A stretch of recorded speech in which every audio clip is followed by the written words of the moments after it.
When a vampire is sucking someone's blood, they're sucking away their life source. If they take too much of the blood out, the person will die. Metaphorically, if they're consuming too much of your energy, of your mental bandwidth, of your emotional bandwidth, it's gonna affect you and they can run you dry. They're gonna leave you depleted. TBH, this song makes me happy that I'm Team Jacob.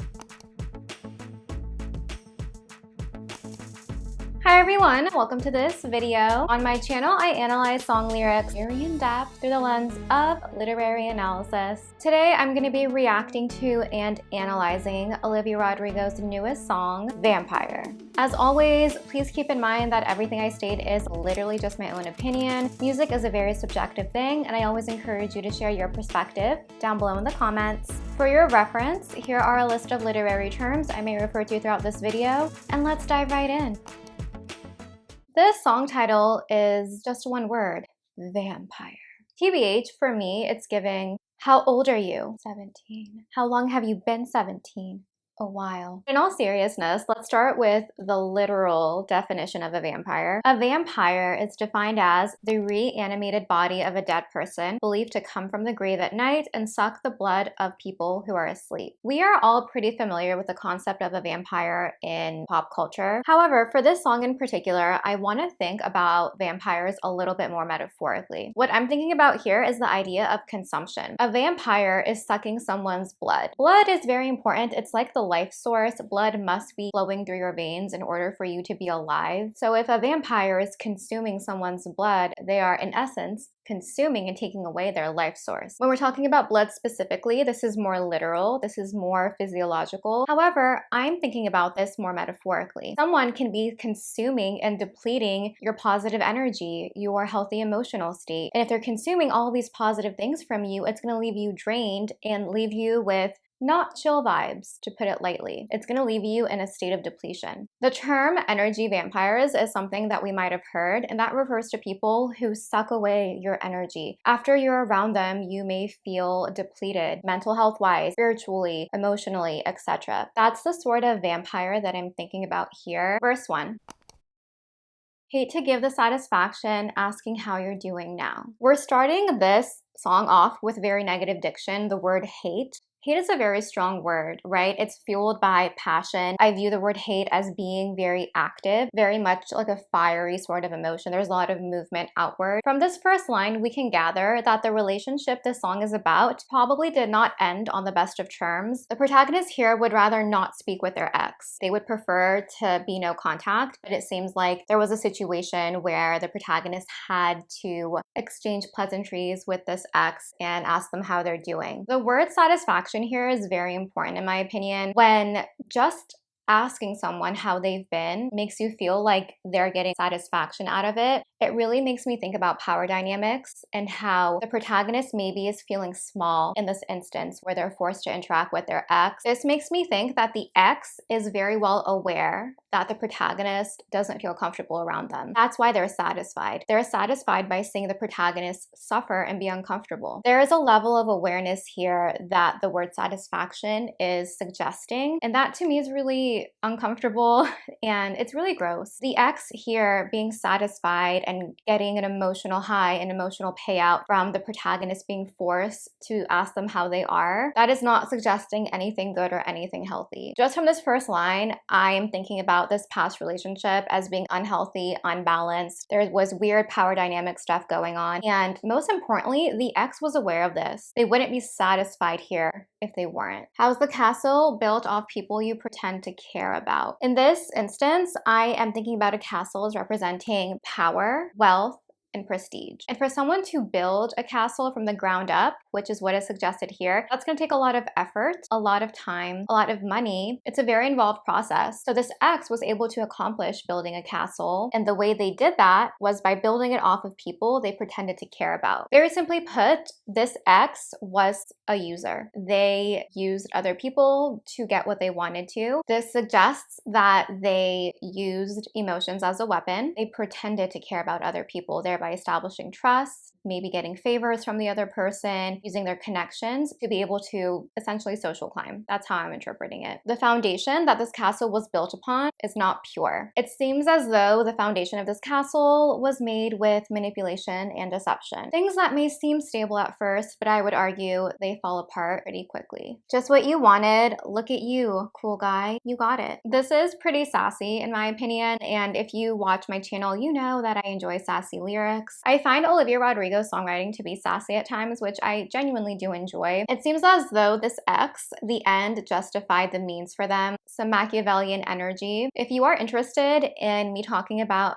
what Machiavellian means, you can check out my analysis of Taylor Swift's song Anti-Hero. It'll be linked down below. I sense some resentment here in the last two lines. The diction here, cool guy, is meant to be ironic in my opinion. The protagonist here, in my opinion, just feels horrible because they believe they were used by this other person. The ex here got what they wanted. They didn't care about the relationship. They cared about the material things that the relationship would bring for them, or even intangible things like status and respect within an industry. That's how I would interpret it. I would think that this ex would be in the same industry as this protagonist. Later, we have the mention of them getting parts because of their relationship with the protagonist. So it seems like this relationship was really beneficial for the ex. They got a lot of things out of it, but the protagonist, they lost a lot of things through it. Verse 2.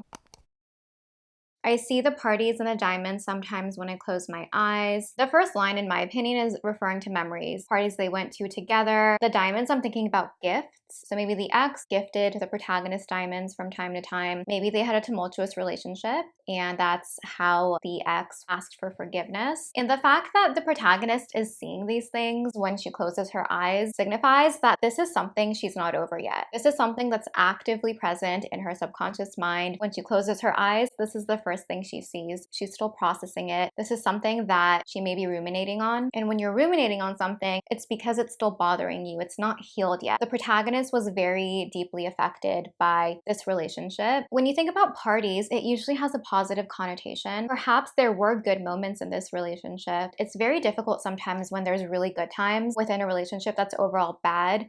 It's a very weird sort of juxtaposition. It can be kind of like a mind warp thing where you kind of question yourself. You're like, wait, we did have good moments, but the relationship was bad. So like, how can that be? Sometimes it's really confusing how opposing things can exist at the same time within the same relationship. 6 months of torture that you sold as some forbidden paradise. These two lyrics are really interesting and very significant. The 6 months here, in my opinion, is the length of the relationship as a whole. You can also maybe think about it as the portion of the relationship that became toxic. Maybe it was more healthy in the beginning and then it started to break down. For me, I'm just thinking about the relationship as being just 6 months. The torture here is referring to emotional torture, in my opinion, maybe even mental torture. We can think about torture as meaning severe pain and suffering. When you look at the line right after this, it says that the relationship was sold to the protagonist as some forbidden paradise. Both the definition and connotation of paradise is the opposite of torture. Very intense juxtaposition here. The diction sold to me is very telling. When I think about someone trying to sell you something, I think about deception. I do. I'm not talking about every single person in sales. However, a lot of people who are trying to sell you something, whether it's an item in a store or whether it's an idea, their goal is to have you believe them and trust them. And sometimes in order to reach that goal, they have to bend the truth a little bit. Deception, to me, is a part of sales. When you sell something, look at advertisements. You have to put a spin on it. There is a specific lens with which you have to explain what you're selling so other people will be interested in it. You're not going to be 100% honest. You're not going to talk about the cons of the item you're trying to sell. You're going to present everything with a very beautiful rose-colored lens. And you're going to be strategic in making sure the audience doesn't realize it's a rose-colored lens. They think it's like a normal lens or something, I guess. When I think about sold in this context, I think about deception. I think about potential gaslighting as well. Forbidden paradise. Paradise, I would think about ultimate perfection. Heaven is a place on earth _brandycarlisle.mp3. It's that vibe. And the fact that it's forbidden means that it's special. This relationship is something that everybody would want. You're crazy to say that we're breaking down. Look at the parties we go to. Look at the diamonds I bought you. This is paradise. Something that everyone wants. It's forbidden, but you have it. You're so lucky. Don't mess up a good thing. Those are the types of ideas I would imagine the ex love here to be presenting when they're trying to sell the relationship as a forbidden paradise. It's giving mild brainwashing vibes. The word sold just makes me think about how toxic this relationship is, because you shouldn't ever have to sell the idea of being in a relationship. Both parties should willingly want to be in the relationship without feeling weird about it. If they're feeling weird about it and you have to convince them like a salesman, there is something going on. This suggests to me that the protagonist was getting inklings that something was off, but she was constantly being sold the idea of remaining in this relationship. Maybe if all the parts that this ex got off of the protagonist fall through, they could go into sales. I'm sure they would get a lot of commission. I loved you truly. You gotta laugh at this stupidity. That's really heartbreaking. The protagonist was approaching this relationship from a pure place. They wanted love, pure love, cute emotions, OMG, no hidden agenda. In hindsight, they're laughing at their own stupidity because they now see very clearly that the ex here was not looking for love. This was perhaps just a business transaction for them. Very strategic. They had their eye on the prize. The protagonist was a means to an end. Taurus. I interrupt this video with a very special message from myself. This is sponsored by me. I want to let you guys know that I'm offering services on the website Fiverr. I'm offering a few different things. I can help you refine your own analysis skills to develop your own unique perspective about poetry, about song lyrics, about any written work. I've also been getting a lot of messages from you guys letting me know that you use my videos to help you learn English. So if you need an English conversation partner, I'm your girl. We can converse through the internet. I can help you with pronunciation, sentence structure, and random things about American culture that are not super intuitive. If you're a songwriter or a poet and want me to read your original piece of work and provide you with a very detail-oriented feedback, I can do that as well. All that information is going to be linked down below. If you have any questions about any of the services I'm offering, please message me directly through the website Fiverr. Back to the video that you actually clicked here for. So I've made some real big mistakes, but you make the worst one look fine. This is showcasing how big of a mistake the protagonist views this relationship as. She's thinking about the biggest mistake that she made that's horrible and heavy, and compared to this relationship, it's nothing. This relationship seems to have affected her life in a very intense way. This is the sort of thing that I would interpret as taking a lot of time and energy and intent to heal from. I'm talking about emotional healing, mental healing, spiritual healing perhaps. I think when you're in relationships like this, sometimes you end up questioning yourself and not being able to trust yourself as much because you're thinking, how did I not see it? I thought this was going well, but if I thought this was going well and it was this toxic, like how could you trust yourself again? There's a lot of mental, emotional things that relationships like this can affect. I should have known it was strange. You only come out at night. This is really interesting and really important. The ex-love here is being associated with dark imagery because of the diction night. We talk about light versus dark imagery very often on my channel. Typically, light imagery I would associate with something positive, something healing, something pure. And typically, dark imagery I would interpret as something not positive. I would interpret as something dark, heavy, maybe evil, maybe deceptive. That is how I would interpret it in this context as well. If someone is metaphorically only coming out at night, they need the cover of darkness to participate in activities that are not chill, right? So what activities are not chill in the context of a relationship?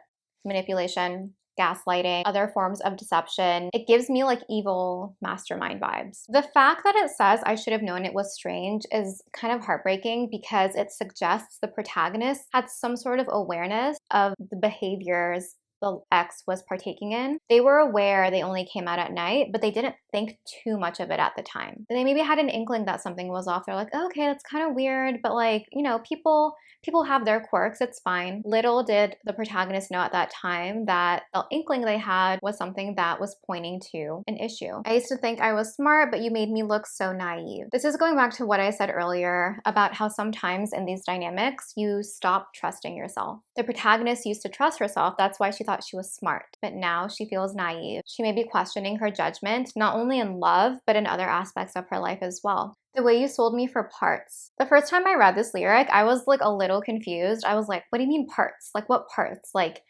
you're cutting up the protagonist? Like what's happening? Is this like a gory metaphor? But for me, when I thought about it, I thought about like movie parts or TV show parts. So that's how I'm going to be interpreting it. That's what would make the most sense for me, just based on the context of the song. The ex here was using the protagonist to get movie parts or parts in TV shows. So they were essentially social climbing.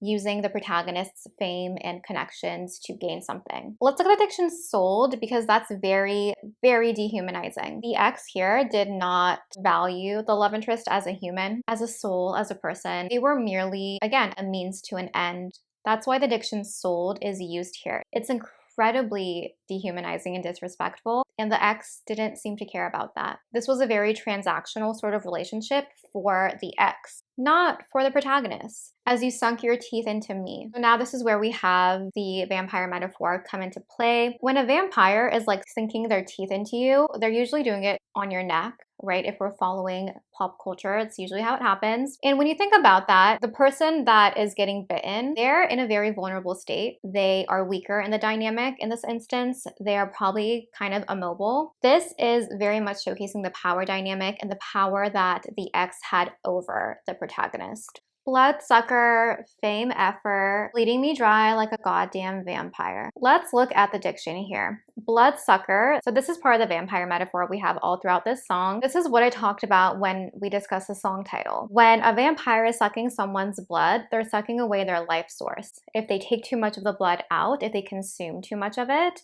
the person will die. Metaphorically, if they're consuming too much of your energy, of your mental bandwidth, of your emotional bandwidth, it's going to affect you and they can run you dry. They're going to leave you depleted. And the fact that we're talking about blood here, something physiological, is very significant.